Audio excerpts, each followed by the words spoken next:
প্রকৃতিতে বেজেছে বসন্ত বিদায়ের সুর। চৈত্রের খরতাপে পুড়িয়ে বিদায় নেবে আরও একটি পুরনো বছর।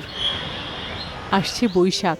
দক্ষিণা দুয়ার খুলে জীর্ণতাকে পিছনে ফেলে শুভ্র এক সকালের আগমনের অপেক্ষায় এখন সবাই। পয়লা বৈশাখ বরণে সাজ সাজ রব সর্বত্র।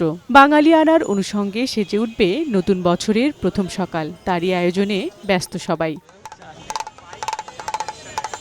এখানে বিক্রি হচ্ছে বেশিরভাগ কুলা ডালা ডুগডুগি একতারা বৈশাখী আইটেম যে গিল আছে সেটি বিক্রি হচ্ছে বেশি। কদমা বাতাসা, হাতে গোড়া, তারপর আপনার মুরালি আছে বিভিন্ন আইটেমের। আমাদের যে বাঙালি ঐতিহ্যগুলো ঠিক আছে ওগুলোই বেসিক্যালি ধরে তুলতে চাচ্ছি। নাতি আছে, পুতা আছে, ওদের জন্য এখন তো বুড়া হয়ে গেছি, ওদের জন্য আসছি কেনার জন্য, যাতে ওরা বাজারে আমাদের ওই ইয়াং মনে আবার ফিরে যেতে পারি। নতুন বছরের প্রথম প্রভাতকে আমন্ত্রণ জানাতে ঐতিহ্যবাহী আয়োজন রয়েছে ছায়ানটের। রমনা বটমূলে সেই আসরের সব প্রস্তুতি শেষ।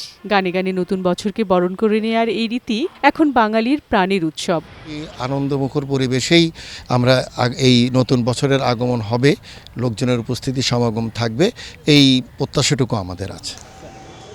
ঢাকা বিশ্ববিদ্যালয়ের চারুকলা অনুষদও আনন্দ শোভাযাত্রার জন্য তৈরি। পুড়িয়ে দেয়া ফ্যাসিবাদের প্রতিকৃতি আবারও তৈরি করা হচ্ছে। শেষ সময়ের ব্যস্ততায় তাই দম ফেলার সুযোগ নেই যেন কারো। সকাল 9টার মধ্যে র্যালি বেরোবে এবং এর জন্য আসলে কাজ শেষের পর্যায়ে, একদম ফাইনাল টাচ চলছে তুলিতে এবং শেষ হয়ে যাবে এর মধ্যে, আমি বিশ্বাস করছি।